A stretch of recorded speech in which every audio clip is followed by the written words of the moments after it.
Well, my top rated book on confidence is called The Super You. I'm sending it to you, physical book, free. Go to the link down there. You got it.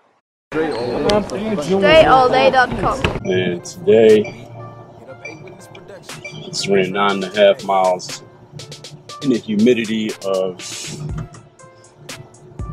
Miami Beach. And today was by far the hardest run I've had all year since I started running again. By far the hardest. Not because of the distance, I usually run further than that on these days and in this location. And then you looking for a dope beat? Hit up Witness Productions. Buy your tracks today. It's not the distance, it's not the humidity. I'm used to the humidity. I actually like the humidity because that makes it harder. Fewer people are able to keep going when it gets that humid. So I like that. The hardest part was I've done this so many times, and sometimes you just ain't got nothing to be. When you first going after something, you got that reason to be excited. You're excited, like this is new. Maybe you're running. I don't never run with anybody, but if you're out there running and somebody else running kind of the same close to you, and you want to beat them, so you kind of make it into a race. I do that all the time, but it wasn't nobody to race today. It wasn't anybody to race. It wasn't nobody to really beat. It wasn't even that many people out there. It's kind of early. It's about 10 o'clock now. It's about to start getting thick out here because people come out, for the summertime to do whatever they do at the beach, hang out. But none of that was present here today, and I'm like, I still had to do what I had to do. So I didn't have that thing. Any of y'all who are athletes, you work out every day, some days you just don't have that thing that's just exciting you about the situation, but you still got to do it.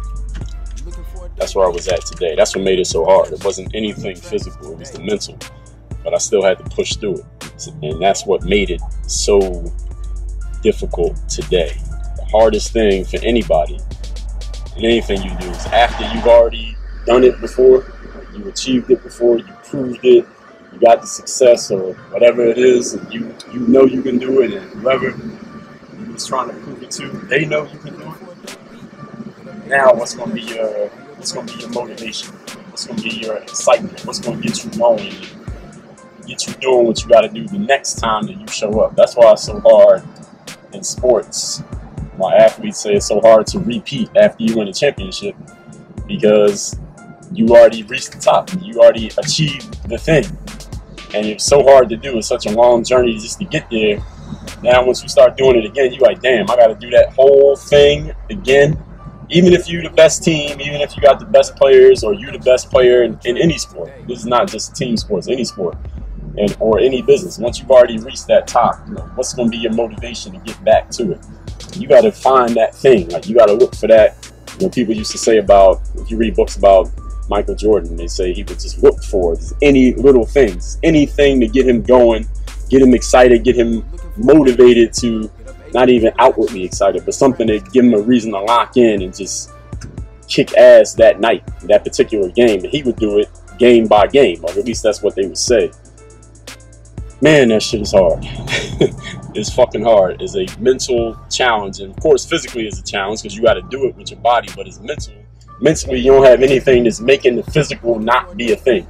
See, when you mentally locked in and you got a reason, a real reason, and it's exciting to you, like winning that first championship or beating somebody or proving something, physically you don't really feel it. I don't feel the fatigue of running 10 miles in the humidity of Miami Beach when I got somebody who's trying to run faster than me and I'm passing them and I'm just kicking their ass, and I know that they're trying to go the same distance that I'm going, and I'm just beating them, quote unquote beating them, even though we're not technically racing. I don't feel it physically when I have that in my mind. But when you don't have it, shit, you feel every motherfucking step, you feel every 10th of a mile that you move, you feel it in your body. And that's what makes the shit so hard. The question is, what's going to be your thing? Like, what's going to be the thing that you use to push you, to motivate you, to get you locked in on those days where there's nothing obvious. There's nothing obviously out there that says, all right, now you got to prove this, or now you got to do this. But there's nothing. What you going to do on those days? I'm let me tell you what happens to most people in those situations. And this is not, what happens to most people doesn't make you, means anything wrong with you. This is what happens to damn near 99% of people in anything where you're proving something or competing, is that you just don't have that same spark. Is much harder, and your performance is not as great. You could even look at, people talk about a guy like Jordan, like he's God, right? For people who watched him back then. But look, Chicago Bulls in his first retirement when he came back, they won 72 games that first year. His first full year, won the championship. The next year they won, I think it was maybe 69 or maybe 70 games. I don't remember the exact number. They won the championship. The third year they won fewer games than that. And it was harder every year. The first time they played the Sonics in the finals, they almost swept them, but won 4-2. Then they beat Utah in 6, 2 years in a row. But the third one was the toughest one, and they all say that. And their performance, he wasn't as great the third year as he was the first of those 3 years. For everybody, it goes down. It's just it's a level of magnitudes, obviously. But the whole point of this is you got to figure out, what's going to be your strategy for finding that reason to really lock in and really focus on the hardest of the hard days. So if you don't have a strategy, if you don't have something to go to in those situations, somebody's going to beat you. Somebody who does have something to prove, somebody who does have a reason to be locked in because they haven't achieved what you've achieved yet, so they're not bored by the success, they're going to beat you if you don't figure this out. I'm just giving you something to marinate on. Saying the solution is a question. Work on your game. You looking for a dope beat? Hit up A Witness Productions. Buy your tracks today.